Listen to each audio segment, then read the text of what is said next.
All right, welcome everyone.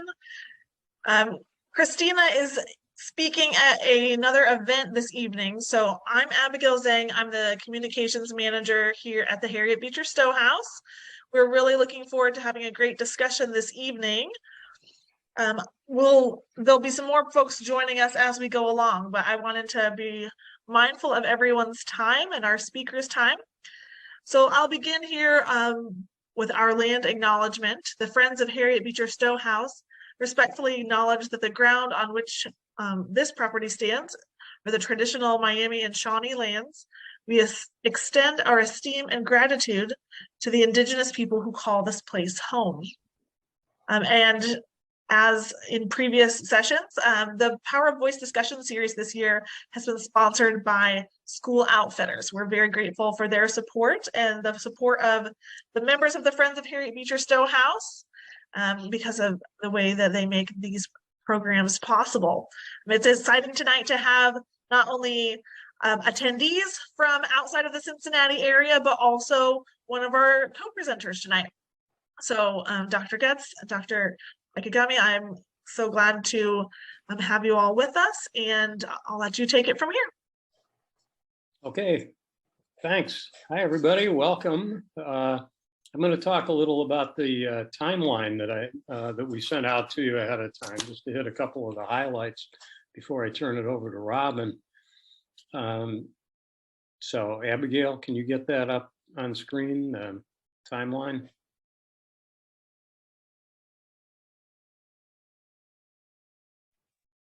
I've got it up. I just have to find what.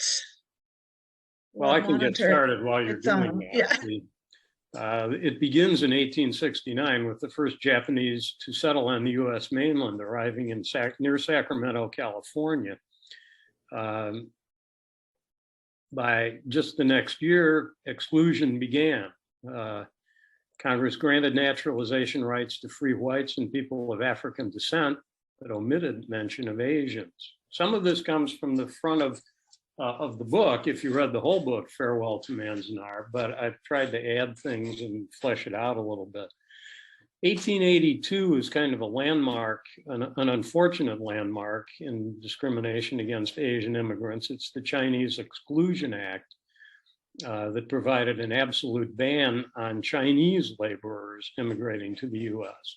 It was the first time a federal law prescribed entry of an ethnic working group on the premise that it endangered the good order of certain localities. Well, of course, it wasn't the immigrants who were endangering the good order. It was the people responding to them. Thank you. There it is. So that was 1882. So what we're talking about with Manzanar and with the internment camps in World War II doesn't come out of thin air. It's part of a long-standing history of, in general, anti-immigrant bias in the US, but also a particular targeting of Asian immigrants. 1911, U.S. Bureau of Immigration and Naturalization orders that declarations of intent to file for citizenship can be received only from whites and people of African descent, which allowed courts to refuse naturalization to Japanese immigrants. 1913 went further. The Alien Land Law prevented Japanese aliens from owning land in California and limited their leases to 3 years. Something else significant happened in 1913 that's very relevant to what we're going to talk about in Farewell to Manzanar. The Los Angeles Aqueduct was completed, which created the desolate setting in which Manzanar is set. Manzanar, as you learn, even in one of the chapters that we asked you to read for tonight, means apple orchard. And when you look at scenes from Manzanar, from the camp in Manzanar, you think, where are the apples? Now, there are a few scraggling trees survived, as you learn in the book, but it was once a very fertile farming valley. But it was the diversion of, I think there's a political truck out there. It was the diversion of water for Los Angeles to provide water for LA that dried up the Owens River Valley. and all the water went to the, almost all the water went to the Los Angeles area, creating the sand and the dust storms that you see in, referred to in the book. And this is part of a whole history of displacement. Once again, Manzanar and the internment camps are only the later chapter in the history of displacement. Of course, there were Native Americans here first, who spoke languages somewhat close to the Paiutes and the Shoshones. They were displaced. Then there were white ranchers and farmers who got displaced when their water was taken away from them. And of course, there had been Mexican settlers here too. So, and vestiges of those groups still lived around there. You hear some references to Native Americans in the book, and actually some of the Native Americans who were alive in the 1940s helped to build the camps and actually build Manzanar and actually dismantle it afterwards. It became particularly a desert because of the Sierra Nevada mountains to the west of where the camp was. They kind of created what was called a rain shadow, preventing much rain from coming to the area. And in fact, it was dubbed the land of little rain by author Mary Hunter Austin, who traveled the area in the early decade of the 20th century.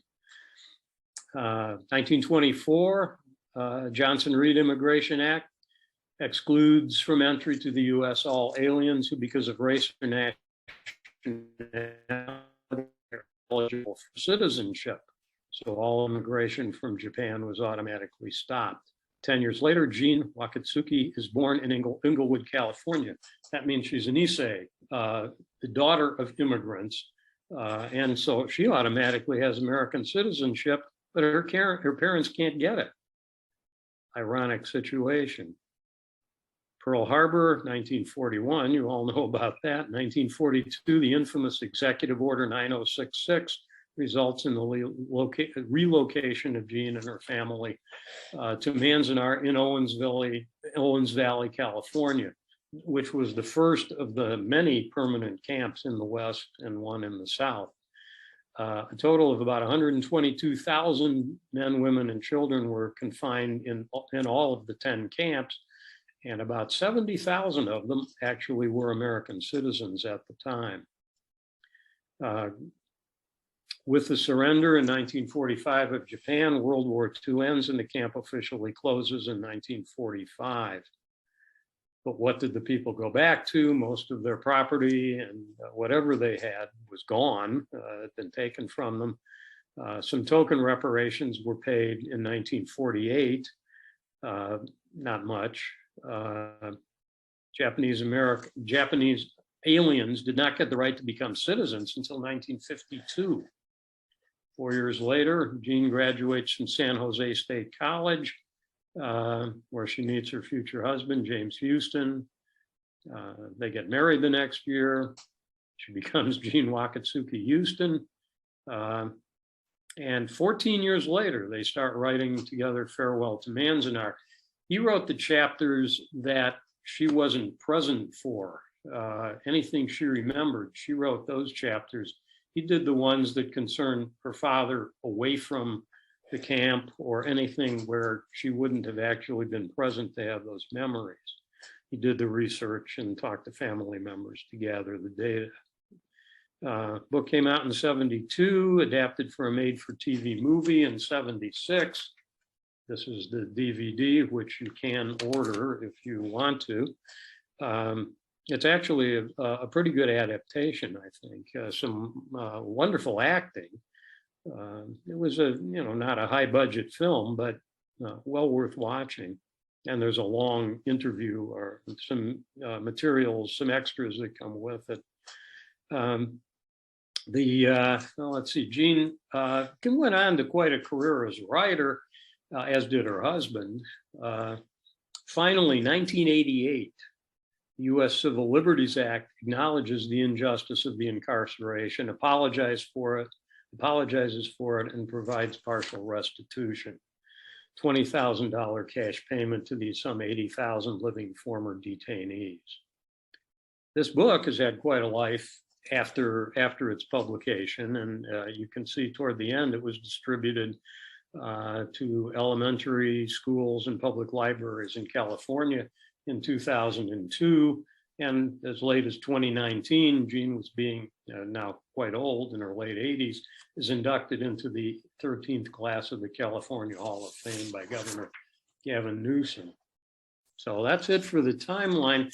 And I thought at this point I wanted to ask Robin to talk a little bit about her experience as a Japanese American. I realize this is a huge topic, but to say a little bit about what it was like to be a Japanese American in both Cincinnati and California. Sure. So let's see. So I was born and raised in Sacramento, California, and that's where I'm living now. You know, growing up in Sacramento, you may have heard at one point, not too long ago, Sacramento was deemed the most multicultural city in America. Yes, it has been fairly multicultural throughout my life. So in school, we learned about internment camps. We learned about, you know, Cesar Chavez. We learned about Black Panthers, not the movie kind, but the but the political protest sort. And so, you know, I was lucky in that my education, my formal education, included a lot of multicultural American history, right? Not just sort of a I don't know, the sort of, it included lots of different cultural groups and their histories and their contributions to the US. And then I went to the University of Michigan for my doctorate, and Ann Arbor too is a very diverse, progressive, liberal town. At least it was when I was there as a graduate student. And then I was hired at Xavier as a professor of English, and I discovered that at Xavier and in Cincinnati generally, I think people were sort of interested in me for a weird reason. Basically, many people were not used to interacting with Asian Americans. So at Xavier, for example, there were a few times when some of the staff in the admissions and records office and in other departments on campus would refer students to me so that the students could learn how to speak English without an accent. And so I found myself a lot of times on the phone calling those offices and saying, excuse me, you sent so-and-so over here to learn how to speak English without an accent. And I have no idea because I was born here and I grew up speaking English. So, you know, I can teach them how to speak with a California accent if that's, you know, what we're aiming for. But, and of course, you know, and people absolutely meant well, you know, they weren't trying to be insulting or anything. They just, you know, this was not in their realm of life, you know, it just was not their experience. So it was very interesting living and working in Cincinnati for, how long ago was it? About 7 years, I think. And kind of having those occasional conversations, just having to sort of talk about my background and have to explain, you know, no, I was born here. My parents were born here. My accent is a California accent. I've never been to Japan. I don't speak Japanese. I studied French and Latin in college. I took Spanish in high school. I'm sorry, I don't know what you're trying to say to me. So, you know, people would try to practice their Japanese on me, and I would sort of be like, that sounds good. I don't know what you're saying, but you know, that's great. So yeah, so it was kind of interesting, but you know, I don't want to make it sound like, you know, folks in Cincinnati were very, I don't know, limited in their thinking, because in Sacramento too, even though Sacramento is a very diverse city in many ways, and there's, you know, there are large populations of various cultures of Asian Americans. There are still, you know, times when I do get questions about, you know, oh, where are you from? Oh, I'm from Sacramento. No, before that. Oh, before that, there was nowhere else. I was born here. So yeah, so it's just kind of an interesting experience, you know, when you, I'm sure any of you who've traveled outside of the US, you know, people wonder, where are you from? Where, you know, do you speak this language? You know, you look like you should speak this language. So it's just that kind of curiosity, you know, that you deal with. So. Okay, thanks. Thanks, Robin. Well, I'm interested in, from the rest of you, in how much you knew about the internment camps before you read whatever selections you might have read for tonight. And I think some of this, I suspect, is going to be dependent on your ages, but what did you know about them before reading parts of this book?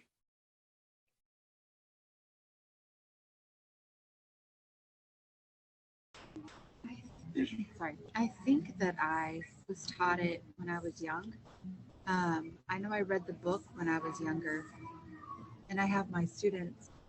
I've had different students read the book in class, and so some freshmen and some juniors have read it, and so I knew about it, but I don't think that it's not taught. It's not focused on a lot at my school necessarily. I know now that our U.S. history teachers, we do talk about it and we teach it, and we spend quite a bit of time on it. But before us, I don't think it was a very big piece of World War II. I think it was just like, this happened, okay, moving on, like we're gonna keep going.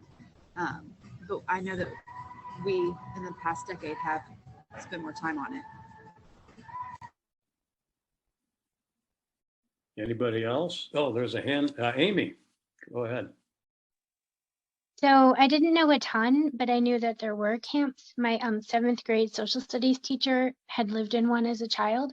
So when we had some of our civics lessons, it came up as a conversation. He wanted the class to know and understand this part of our US history, but we didn't go into a ton of depth. And then in the regular, we had US history twice in my high school, 8th grade and then I think 11th grade. I mean, it's mentioned in the textbooks, but not necessarily discussed in depth. So I kind of learned a little bit more from my teacher, just in that, you know, he exposed us to this dark period in history at such a young age.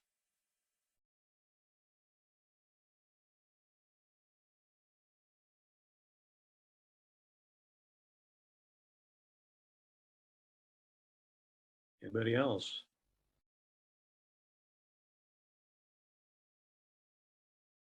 I'll speak. Well, oh, go ahead, Dan. Probably being, except for John, being the elder of this group, I learned about it somewhere, but I don't know where. It was probably somewhere in high school. It was not specific readings, but I just chalked it up to the exclusion and racism that was happening throughout American history, and didn't pay any particular attention to it, except that I knew it was a huge injustice. So I learned of it, but it was never taught to me in a specific manner. Yeah,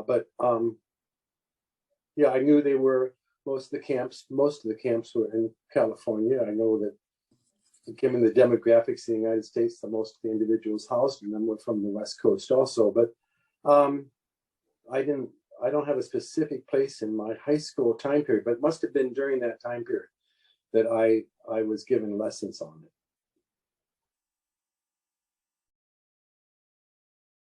Well, you were ahead of me if that happened, because I looked, the only book I ever saved from my high school was my American history book from junior year.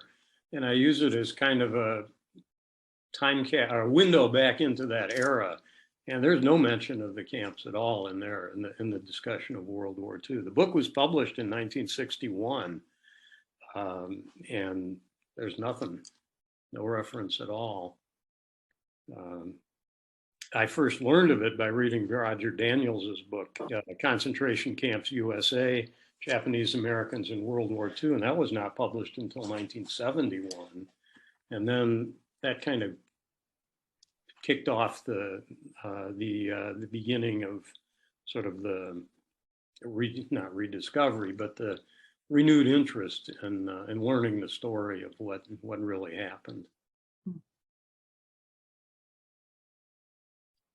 It's so I learned about it in school, you know, in probably in elementary school, we started to learn about it. But I, of course, heard about it at home from, you know, very early age. I remember my parents. So before I give you the impression that I'm like 85 years old right now, because I'm not. But my, you know, I'm the baby in the family.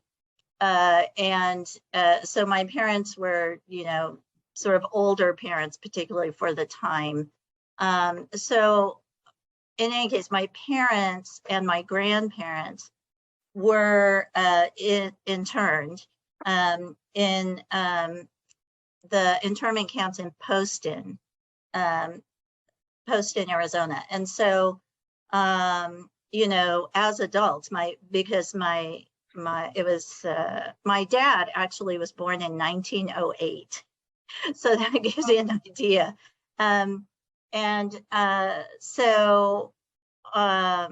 So my grandparents obviously came to the US from Japan in that early period that John was talking about on the timeline. And then my dad was born in Walnut Grove, California in 1908. And so my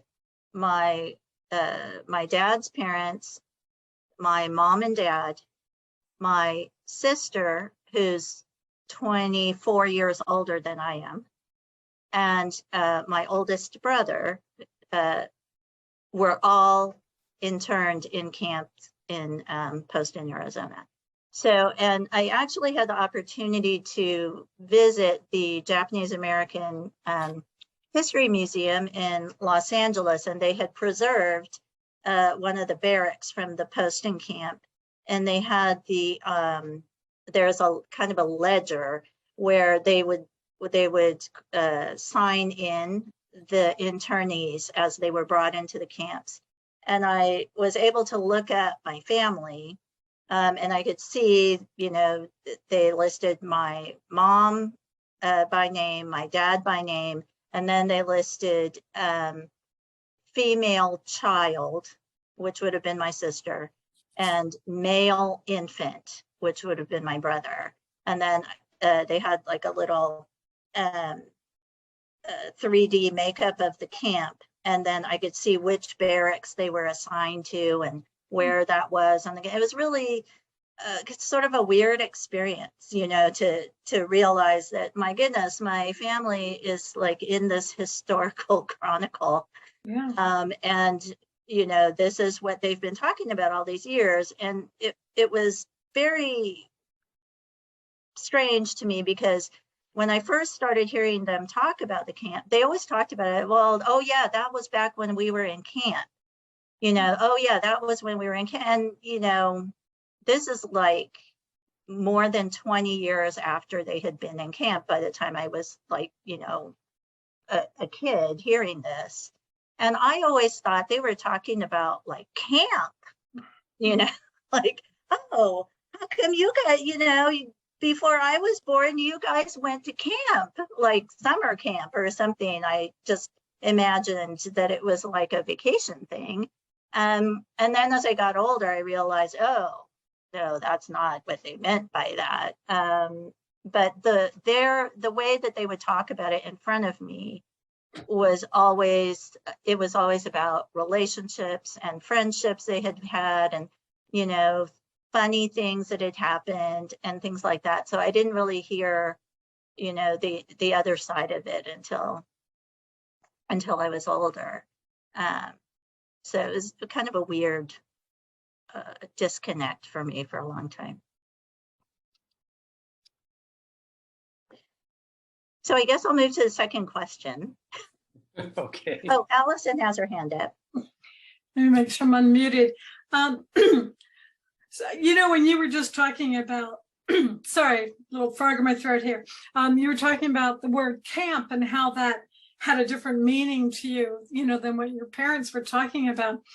I was, just before this Zoom, I thought I'd look up just some basic information, you know, about the internment period. And I knew that Ansel Adams, the famous photographer, had taken some pictures, and I wanted to look at some of those.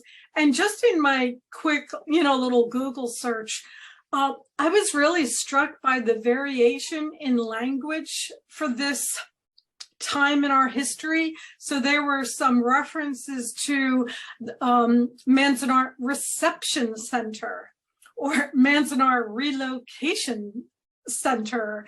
And then when I was on something like Wikipedia, I think it did say, you know, incarceration, something more prison-like. But I just thought of all the euphemisms that were used at the time, and even that seems like still currently in some sources, to sort of tone that down. You know, of course it was, we were just relocating people, you know, it was a happy place. Yeah. Yeah, exactly. So, yeah, it's so weird because, you know, oh yeah, it's camp, but it's also surrounded by barbed wire and armed guards. Oh yeah, you know, Right. yeah, so it's kind of strange. So in reading tonight's selections, what surprised you the most?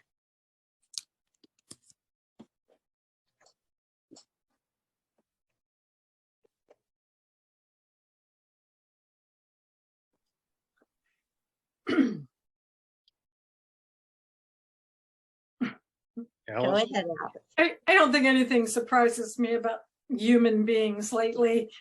It's pretty awful stuff in the news daily, but just in general, I don't recall reading this when I was younger. I can't remember where I learned about the internment camps. I knew of them, I think, probably from other novels and films. Like, I'm thinking maybe Snow Falling on Cedars, an old novel by David Gooderson, I think addressed them. Mhm. But in any case, where was I going with this? So when I read this excerpt, I was surprised that, and I haven't read the whole thing again, but by the end, it seemed to be about her father and how psychologically changed or traumatized he was. And I hadn't known that about this book or film. So made me kind of want to go back and read a little more. And I wondered if that was true for more of the men in the camps in terms of their identity issues than for the women or children. And that might be unanswerable, but you know, it came to mind. Allison, I felt the same way as you, but I saw that connection with her father and the story about her father right from the beginning of the book. Mm-hmm. The book to me is about a pride and esteem that's lost. Right. And his pride and esteem, especially from his culture that he was brought up in, is tremendously damaged throughout all of this. And then toward the end of the book, her pride and esteem gets lost for a while because she doesn't want to be identified as that. She wants to be one of the cute white girls that are in the school. And she realizes that that's a folly, and she's insulted that her dad does a bow for her when she gives when she's elected to homecoming queen, I think it is, or something like that. But I think there's that definitely, now I don't know if she purposely wrote it this way, but there's definitely that contrast there that's shown of pride and esteem lost, and what does pride and esteem really mean, and how can it be so cruelly taken away from you? And so that's how I saw the book.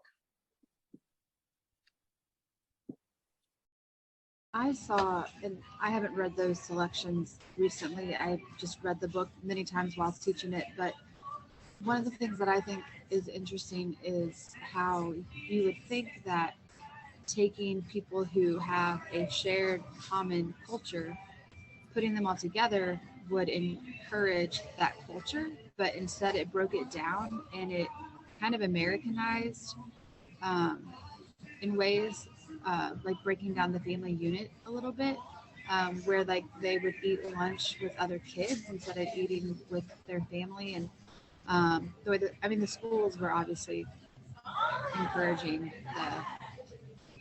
the like assimilation, but the loss of culture that happened, I think, in those internment camps is surprising, because again, you'd think that it would strengthen instead of breaking it all apart. And you can see that just like in the way, and that's what the parents see. They see that happening, and they, you know, the kids just don't get it.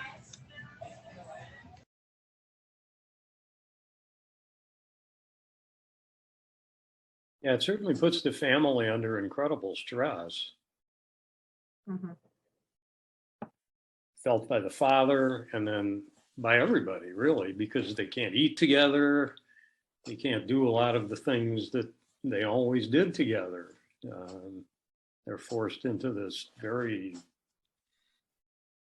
more social, well, no privacy, tight conditions, the family rituals that families develop over time and that were very important to them can't exist in that setting. So that's really hard for all of them, I think. And maybe we should go ahead to this, since the question about the father came up. Let's skip ahead to that one, because Allison and Dan might be interested to know that Jean said the book is really about her father and about his psychology. And she said, I realized that in doing the book and going through that part of my life, I was really coming to terms not only with Manzanar, but with my father. So what do you think? How did you react to her father as you were reading the book? Well, if I could, when I first was introduced to her father in the book, I saw him as a very proud and giving man. But he was a real shit. He was an alcoholic that beat his wife from before Manzanar, it appears. And one of the first things he did when he got to Manzanar was set up a still. And he was you know, the hero in the family is the mother, because the father was, you know, sort of not really holding the family together. The family was held together despite him, his interactions. And I think she wanted him to be a better father throughout the whole thing, but I don't think he ever was.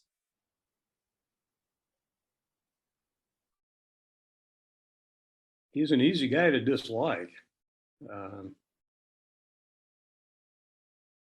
But the beginning of the book sets him up as being a guy that you really like. It only is about close to halfway through that I started really disliking him. I don't feel like I really read enough of the book to comment on the father, but I do wonder, again, thinking of gender roles at the time period, if, you know, for the mother, I mean, she was holding a family together, but women were used to doing that in the home, wherever they were. Whereas the father had this boat, right, and had been a fisherman. And I mean, his sort of whole identity that was tied to his work or as a provider, it was harder for him, I think, to recapture that or find that after he was displaced, maybe, than it was for the mother to continue to, do what she would do in the home anyway. And that's just speculation on my part. It does kind of make you wonder what happened to him. When the FBI came and took him away, right, before the rest of the family Right. were taken to Manzanar, Right. what happened to him? What was done to him? Yes. Because it seems like when they finally got him back from wherever they took him, the family, noted a distinct change.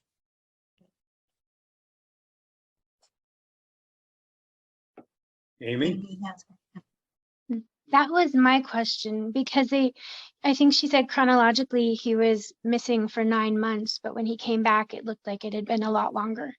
So I was curious, and I've read most of I think I've read up to chapter 14 and then the selections for tonight. So I didn't know if that was addressed in the parts I hadn't read yet, but that was my big question. Like, what do we know? Does she know what happened? It can't have been good. I think the one thing we know is that he was interrogated a lot, very intensely. And I think there's a suggestion that he was probably tortured because he's physically damaged when he comes back. He's walking with a limp and he has the cane and he looks, they can tell as soon as they see him that this isn't the same guy who left. He's just been beaten down, probably physically and certainly mentally by the experience. Mm-hmm.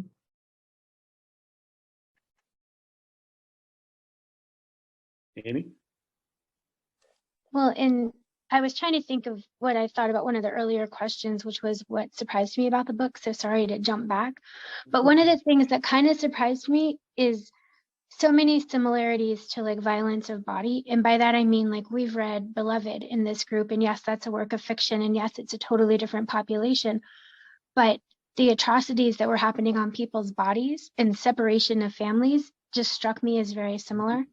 The other similarity that I kind of saw, the Holocaust and Humanities Center locally here does speaker series with survivors or the children or grandchildren of survivors of the Holocaust. And the similarities of the camps and separating families, interning families, like, I don't have words for how similar some of the stories are that I've heard that I was, like, it struck me that the similarities of the atrocities are shocking in their similarity. I don't have a better way to say that, because I know it's all different populations of people, but it's like the way we find as human beings to make each other miserable seems to be somewhat universal in its horribleness, for lack of a better way to say it. And they all had to wear those tags. They were tagged like the luggage, but the people were tagged. Well, and like getting your food messed up, like where she talked, it doesn't sound like a big deal, but it's a big cultural thing. Like, if it's cultural that rice is a savory item, not a sweet item, and the chefs mess that up for an entire group of people like that, it doesn't sound like a big thing. But when your autonomy has already been stripped of you and your humanity is being stripped of you, even little things are additional microaggressions. It was just shocking sort of how similar that is across all different kinds of experiences. And the whole idea, what you were talking about, Amy, about how similar we see similarities between, slavery and the Holocaust and the Japanese in the internment camps.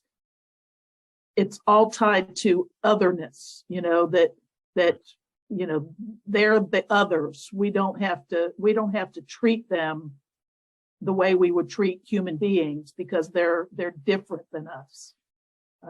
And we see that today, putting immigrant children in prison, in cells. It's all tied together, unfortunately.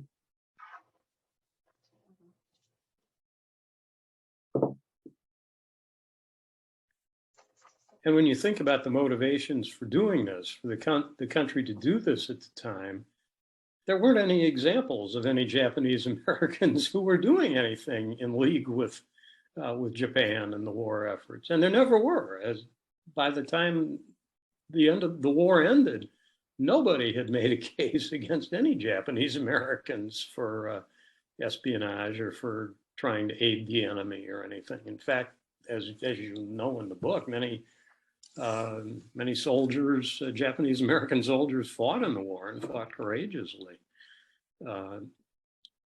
It's a conspiracy theory. I mean, you know, to bring it up to the current moment, conspiracy theories, people wanting to believe something without any evidence because it's easy to scapegoat somebody for malaise you're feeling or for difficult situations. There is a lot of commonality in all of this. Yeah. Yeah, and wasn't her father, hadn't he gone to military school or something? So maybe that was the connection, that they thought that he had some military connection, and that's why they focused on him and took him off and tortured him or did whatever they did to him, you know. I don't think they even knew or cared about that much. It was because he had a fishing boat, and they just decided that anybody who had a fishing boat was a threat, because he could be contacting these submarines. And when they asked him, what would you do if you saw a submarine? He said, I would laugh because they'd be too far from their home base anyway to do anything. And they had been taking photos of him even for a while, I think, before the war started. This was just kind of an effort that had been gearing up for a while. It's interesting because the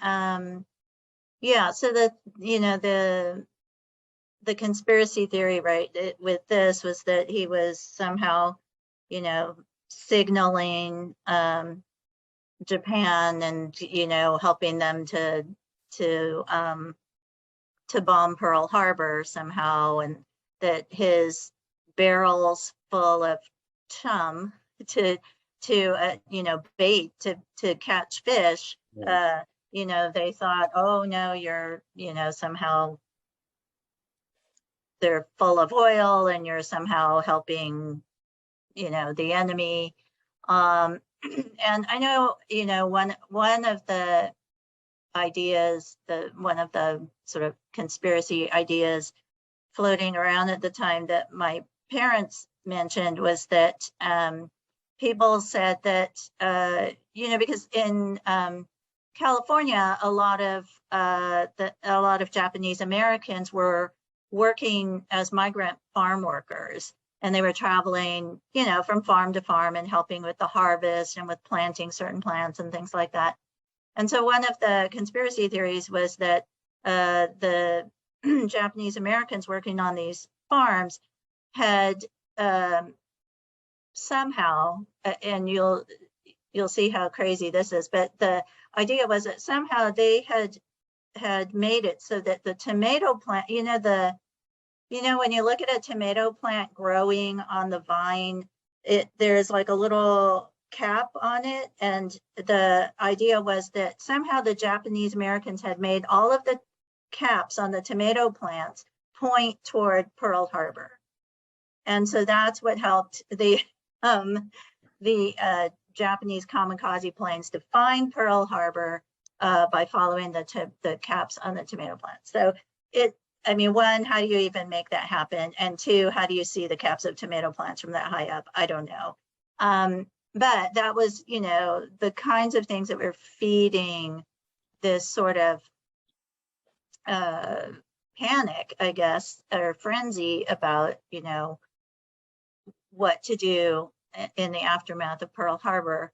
And so the idea was we need to round up all of these people of Japanese descent who are on the West Coast, because Pearl Harbor's off the West Coast, and put them into these internment camps. But interestingly, nobody, none of the people of Japanese descent living in Hawaii were interned.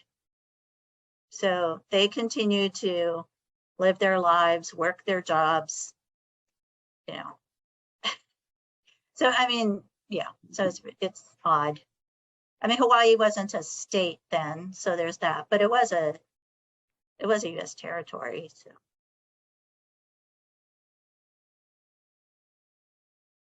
Yeah, the irrationality is of these things is boggling, but people believe what they want to believe. Right, right.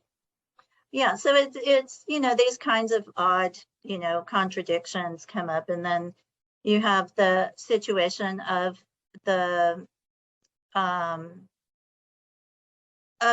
men in the camps being asked to serve in the US military. So you know, and this was kind of the big test of loyalty too, right? And that's one of the big disagreements that Jean's father and her brother have.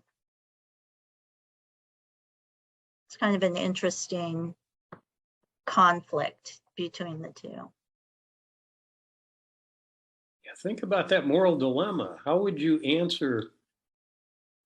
deal with that loyalty oath if you were in an internment camp and you're asked, number one, would you defend the US wherever? And number two, will you renounce any ties with Japan? And it split the camp. I mean, people were rabidly on both sides of that. And of course, the father's trying to be kind of in the middle, sort of a mediator. It doesn't work out at all. What would you do? I mean, it's one of those moral dilemmas.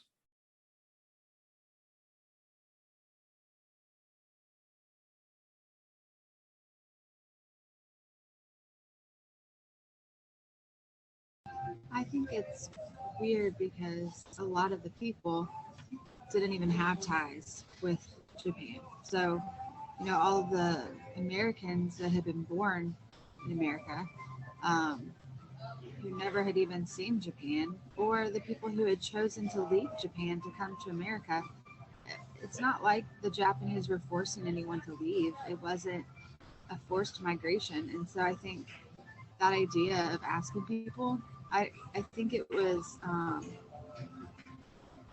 like, I think saying that yes, I'll be loyal and yes, I renounce any loyalties to Japan. I think it's just the ignorance and the fact that it was assuming that all of these people were in fact disloyal.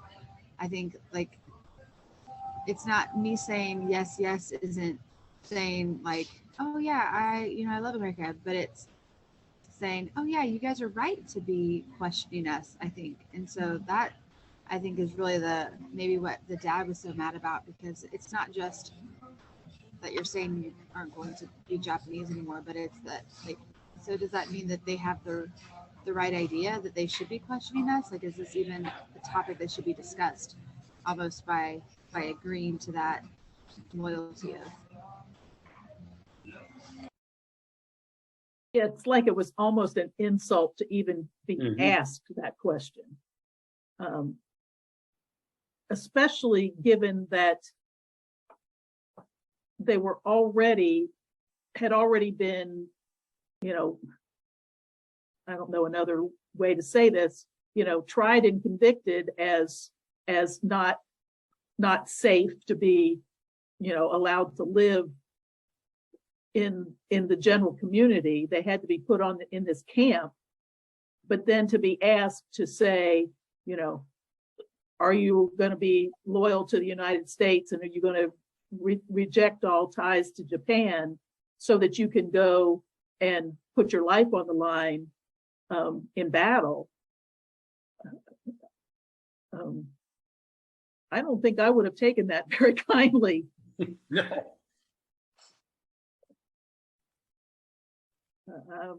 That is a tough situation, and I guess for many, and not necessarily from this book, but from other things that I've read, many of them who volunteered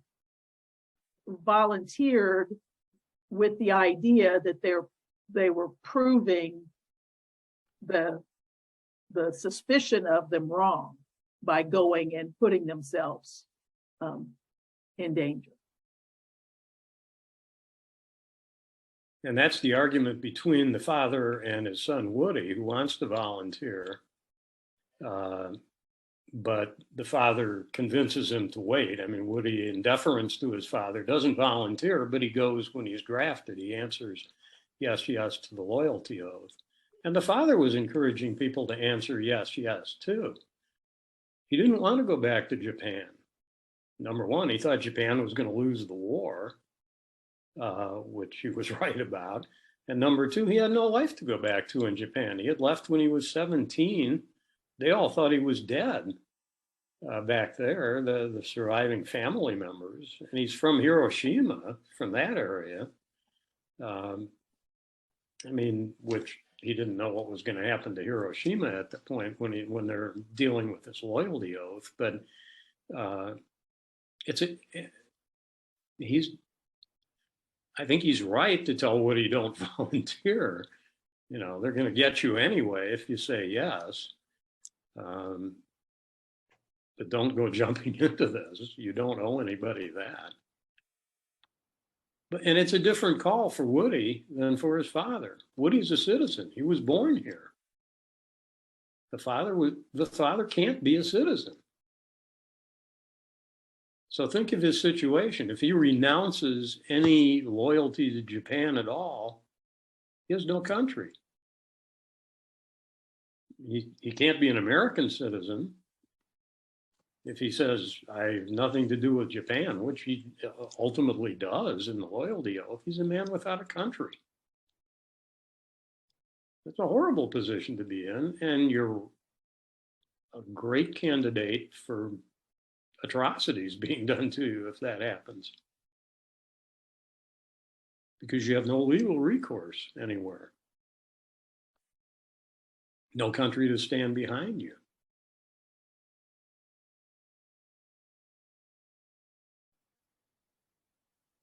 Allison? You know, at that time during World War II, I mean, we were at war with Germany and its allies, but we weren't rounding up German Americans and putting them in internment camps, right? I mean, they were subject, I'm sure, to a lot of suspicion and probably poor treatment, but they weren't being rounded up in the same way because I suspect they weren't so visibly identifiable, which reminds me of how after 9/11 here, if anyone looked Middle Eastern, they were suspect, you know, and their loyalty came into question similarly. So it is interesting that the Japanese were rounded up and their loyalty questioned. German Americans, or maybe, I don't know, Russian Americans, whoever, you know, we were fighting with at the time, were not. Maybe that's just, you know, the logistics of it. But it just really underscores the inequity, you know, the unfairness of it, the discriminatory piece of that, how much worse it was for Japanese Americans. White supremacist. I mean, exactly. That's what it comes down to. Exactly, yeah. Amy? It's interesting too, because at that time, there were also, you know, Chinese Americans who were trying to distinguish themselves from Japanese Americans. And of course, you know, many people could not tell the difference. And so you would have Chinese Americans, you know, walking around with buttons that would say, I'm not Japanese. Yeah. So. Wow. Amy? I second all of what was just said. I think racism played into why Japanese Americans were interned and others, like the Italian Americans and German Americans, were not. However, I will just note, at least in Cincinnati, a decent number of streets where their names were changed during World War I, not World War II. So a lot of German sounding street names were changed to non-German sounding street names. And there's been a movement to switch those back.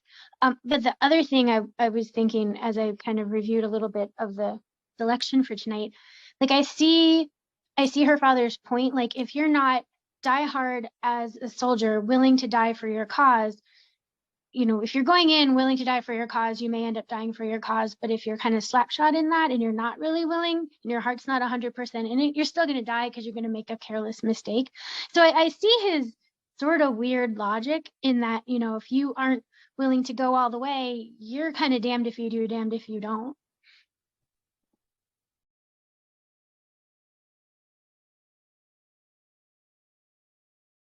No, he's a smart guy. He's very resourceful to have done all the various jobs that he's done. Just to have the chutzpah to come over at the age of 17 to go to Hawaii and then come to the U.S. He's quite a figure, and I think one of the things that she said was that when she said in writing the book, I was coming to terms with my father, but she said, by finally understanding and articulated what had happened to my father, it was like forgiving him. Now, he did a lot of horrible things in the family, but he was a human being. And she said, I realized what had happened in his life. And then, in fact, he was a pretty great man to have survived as long as he did, and to have had the dignity and the pizzazz, and not to have been beaten earlier in the game.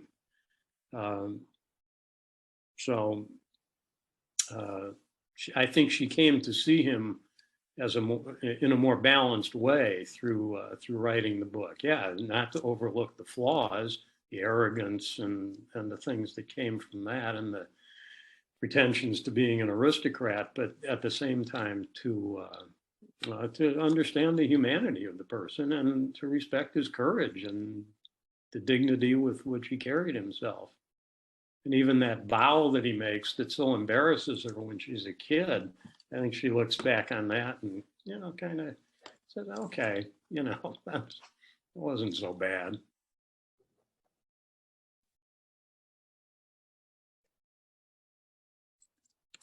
But Dan's point earlier about the mother kind of holding the family together is also an important one, I think. And when you think about, you often see this in immigrant families, I think, where the father comes from a family of some status in his old world, whatever that was, and then he comes over here and maybe can't adapt as easily as the woman who's been more flexible and had to do more different things.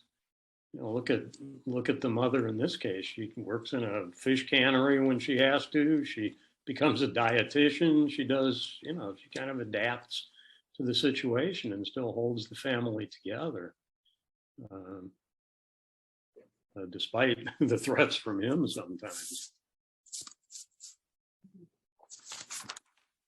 And the idea that, you know, Jean is, you know, a kid, and she is having to deal with family dynamics that any kid has to deal with, you know, on top of all of the issues of being in the camp and all of that, you know. So I look at that and I think, you know, I look and think, well, how would I have dealt with my personal family dynamics if we had been picked up and dumped in this alien environment? You know, what would I have thought about my parents and what they had done and what you know, how they reacted? So, you know, she's kind of dealing with multiple issues at the same time and trying to grow up.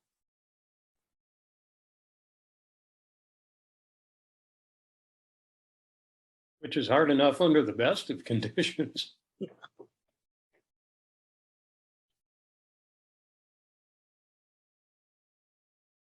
It's so interesting too that, you know, she started out growing up in a neighborhood where it was it wasn't, you know, a mostly Asian neighborhood, right? And then when her mom decided, oh, it's better if we move over to I forgot the name of the island. Terminal Island. Terminal Island.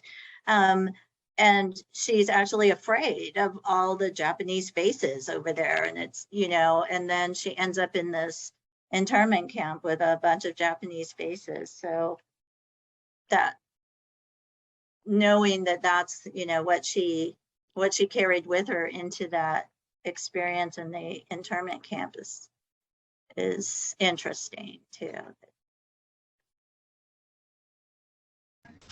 I think we had mentioned the like gender norms kind of before, and I think we often see the women's roles as being more like limiting, but I think when you look at women's roles throughout, they're able to adapt because they don't change. So like the mom is able to continue doing what she was doing because that was what she was doing before, but the dad, you know, he's been questioned and then he's taken away from the only thing he really knows to do, which is fishing and supporting his family that way.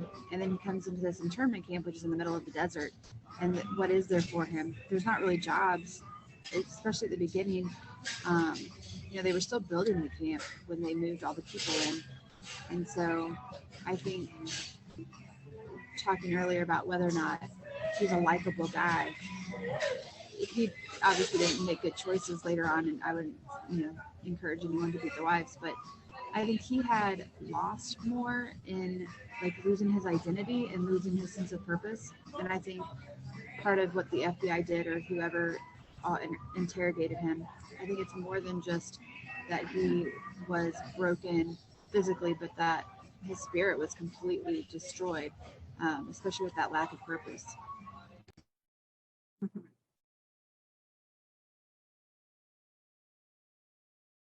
Whoop, I'm back.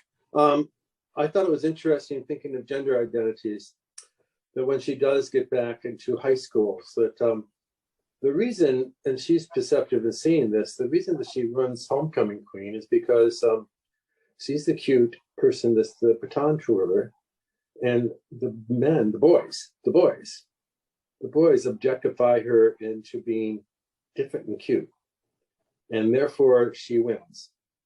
But they don't really want to have anything to do with her, but she's different and cute. And she sees this, she writes that that's the reason she got elected to this, that the boys elected her because she was, and her father gets upset with her for that. And I think there's some truth to that, that, you know, the boys, this saw her as a cute, different girl that threw batons and dressed in skimpy clothes for them. And that's how, but she sees that. She sees that the girls don't like her because of that. So there's that gender identity that she I think is perceptive in seeing at that age, but she just goes along with it.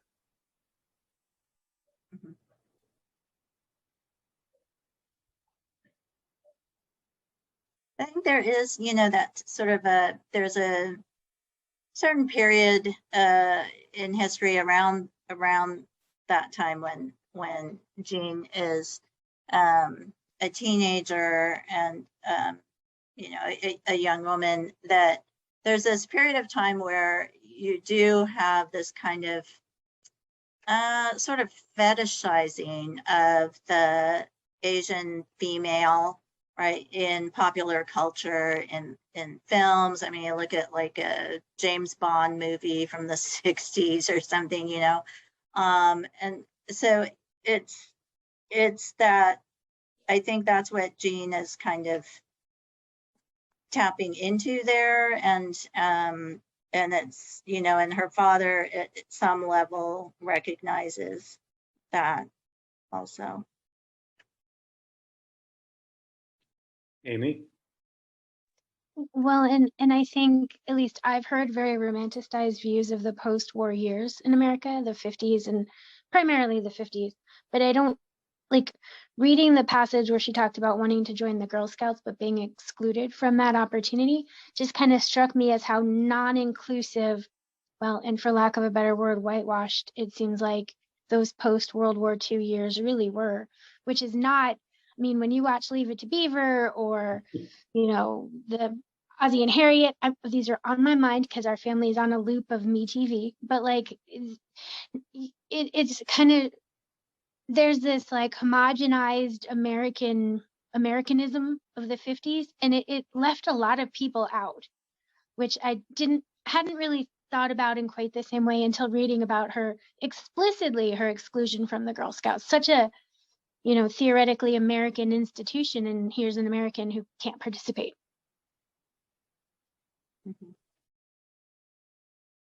I agree with that, and I think the 1920s are also another time, because when I teach the 20s and the 50s, we talk about, well, the 1920s being the roaring 20s. Was it roaring for everyone? Because that wasn't the case. And I think that society now, through education and more books and more awareness, like more people are seeing that. I think redlining is a huge discussion lately that people now know about. And so I think people understand now that the 1920s and 1950s, they looked good and they were good for certain people, but for the vast majority of Americans, it wasn't nearly as good as it seemed. And so I think that's something that's good, like that we are becoming more aware. And as we are looking at our history, we're becoming more inclusive of the different perspectives that make up our history. But I think I think that's something that maybe if you're older than, I don't know, the kids now, you're not necessarily getting it. I was trying to think, like, even when I was in school, like, I wasn't learning that kind of thing. Like, the 20s was roaring and the 50s were awesome, and, it's just not that way. Me too. That's what we were taught.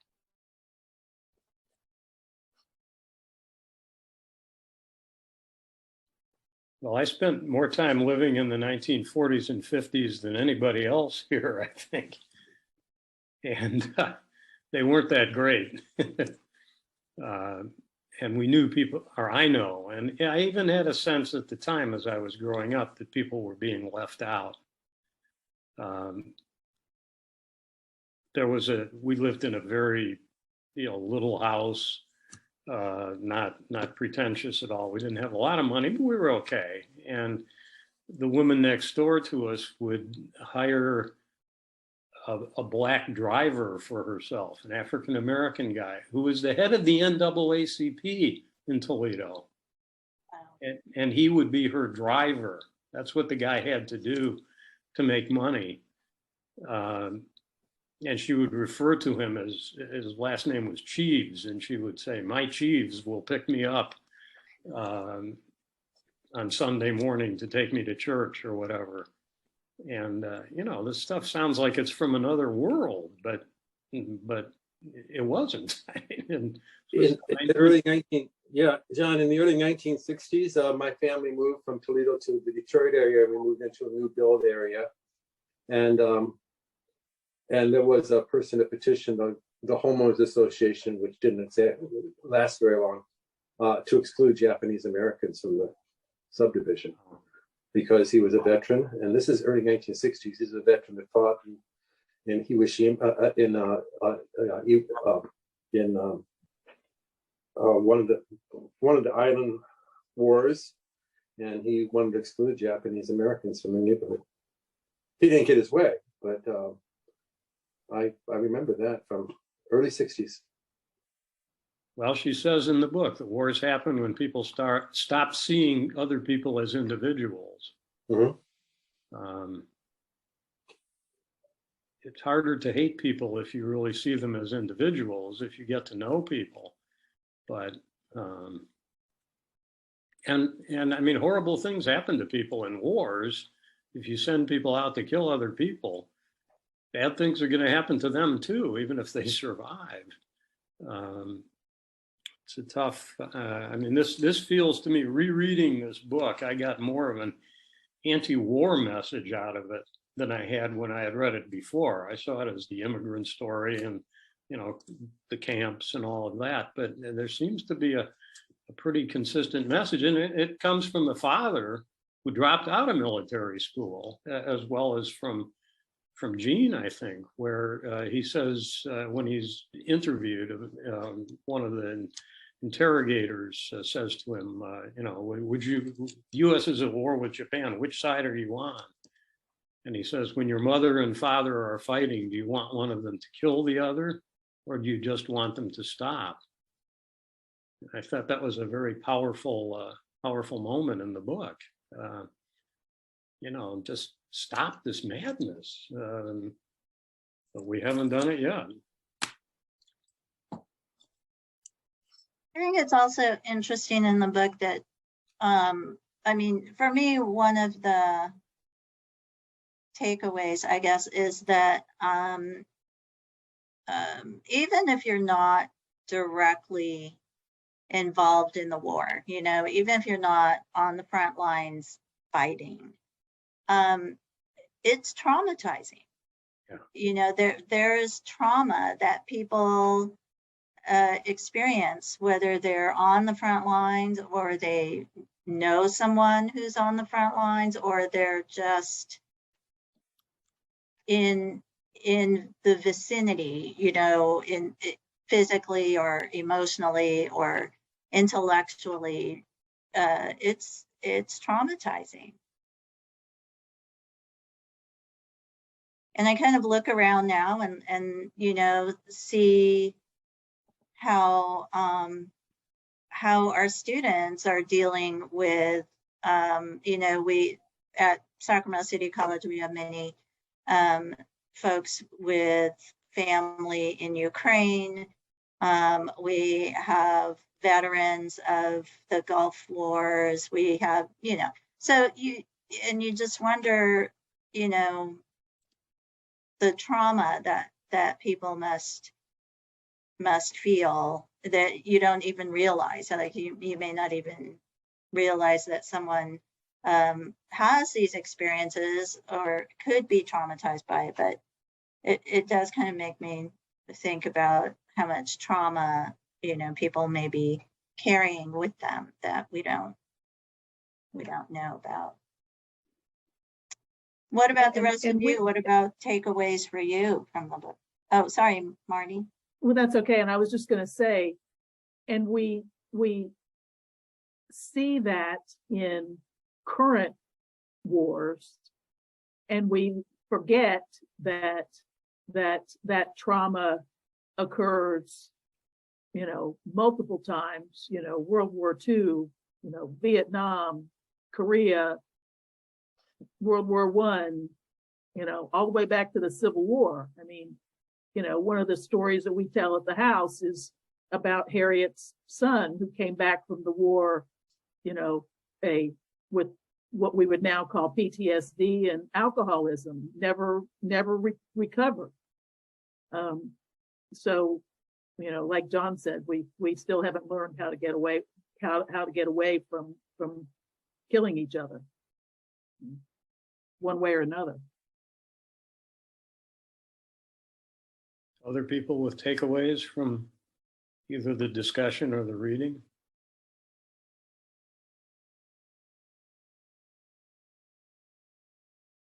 And speaking of the trauma of war and these experiences, I'm reminded that my mother, who passed a couple of years ago, even at 90, had nightmares about World War II because she grew up in England.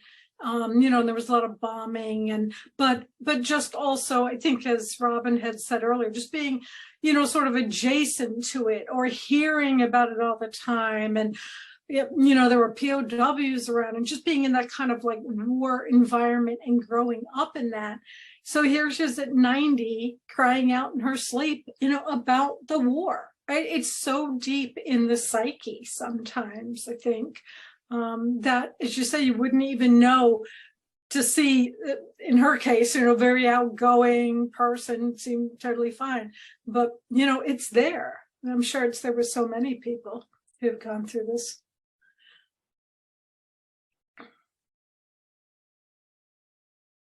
And go ahead, Amy. Oh, no, I'm perfectly fine to wait, Professor. No, go on. Go ahead. Well, I was gonna say the last chapter, I think, it talks about the power of voice, and it's when she brings her children back to the site. I think telling the stories for not just her own family and herself, but also for the rest of us to hear is crucial. And I know that's the name of our program, is the power of voice. And without all these stories, without people telling what happened, the rest of us don't have a clue as to what's happened, where people have been, and maybe even some paths to get forward so that we don't keep repeating these things, because we do keep repeating these kinds of atrocities in different ways and shapes and forms. So I just kind of wanted to magnify how important programs like this are, and thank you for doing it.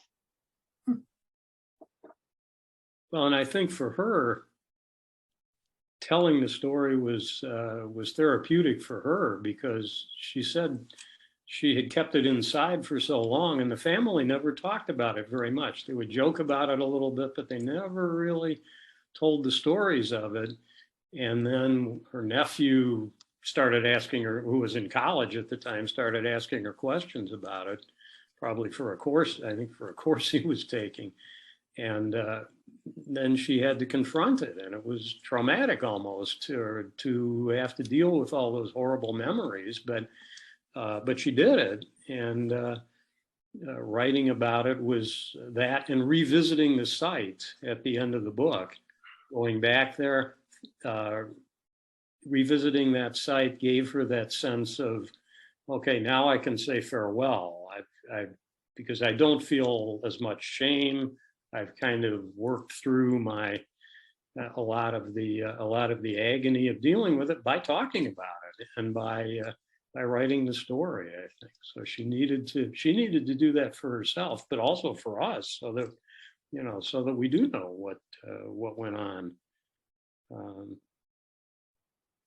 And this is all kind of personal for me too. I mean, I'm not Japanese and I don't have any Japanese relatives, but I have Asian grandchildren and Asian members of our family, and those who were alive right after 9/11, they're Nepali, but they were different. So people thought they were Middle Easterners and were threats, and they got harassed at that time. And I worry about the grandchildren with all of this anti-Asian. We've been seeing the news, and there was just a PBS documentary about that back in the middle of October. If you want to watch it, you can watch it even online for free. Rising Against Asian Hate, one day in March, referring to those shootings in the massage parlors in Atlanta. So I think that the more we can talk about this and point out the horrors of this kind of racism, we just need to talk about it and need to take a stand against it. Amy, you look like you wanted to say something. Yes to all of that. Yeah, yes to all of that. I think, from what I've heard from the Holocaust speakers, people didn't talk about it. Lots of people just didn't talk about it, and it seems like a lot of the survivors, and again, to me, the experiences are strikingly similar. Of course, there are differences, but they kept that trauma internalized for decades until a grandchild has a science project, or somebody realizes their family's really small and they never thought about why, or somebody's got a tattoo they didn't understand. So those questions kind of creep out in the younger generations, but there seems to be more willingness to share those stories so people can heal. And as I said before, try and find a path where we're not doing this to each other, because it's not been good for a lot of minorities the past few years. There have been so many stories on NPR about anti-Asian hate, and it's just not, sorry to go there, but I'll be personal, it's just not okay. It's just not okay. And I mean, it's not okay when it happens to anybody, but none of it's okay. And I'm just hoping that collectively we can all find a way to be better people, be better humans, just be better humans. and use I our. want to be No, mindful girl. of people's You don't time disagree here. with that.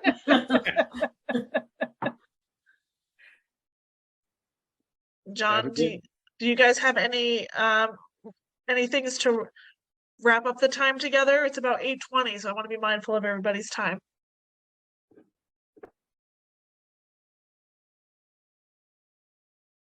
Abigail, anyone- you know your talkers. I know it's wonderful. I don't want to cut you off. I will remind people we have one more lecture in our lecture series for this year, and it's this Sunday, and it's at 4 p.m. and it's online only. And it's called Escape of the 28 from Boone County, Kentucky, and it's presented by Bridget Stryker, who is a librarian within the Boone County Library System. So that's online this Sunday at 4 o'clock Eastern. And if you are a member of the Friends of Harriet Beecher Stowe House, or you get our emails, you'll have gotten an email this week reminding you how to get tickets for that. And we have one more hard hat tour, November 12th, which is a Saturday at 11 a.m. if you want to come and see behind the scenes of the restoration. And then finally, the December discussion group, which, John, I guess I'll let you tee up before we close out. Okay, it's called Perspectives on Christmas, and we have a poem by Howard Thurman, the Black activist who was a mentor to Martin Luther King, and a short story by the Jewish American writer Grace Paley called The Loudest Voice. And then I'm also asking people to look at the trailer for a wonderful movie, Dreaming of a Jewish Christmas.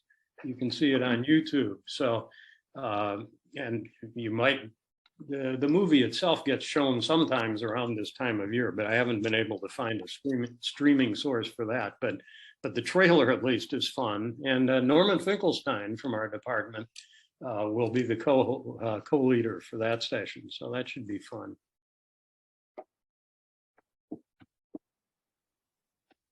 Well, thank you everyone again for this evening, and I'll let you wrap things up and thank your co-host. Thanks, John. Thank you, Robin. Thank you, John. Thank Thanks, you, Robin. And thank all of you. Thank all of you for a great discussion. This was really a fine evening. Thanks, Robin. That's great. Thank you. Good seeing you again, Dan. My goodness. Long Yes, for a time. long time. Yeah. And Yeah. Allison, you owe me a phone call. That's right. Soon. Let's do it. All All right. right. Thank you, Okay, everyone. guys. Thank Bye-bye. you. Bye-bye. Bye-bye. Bye.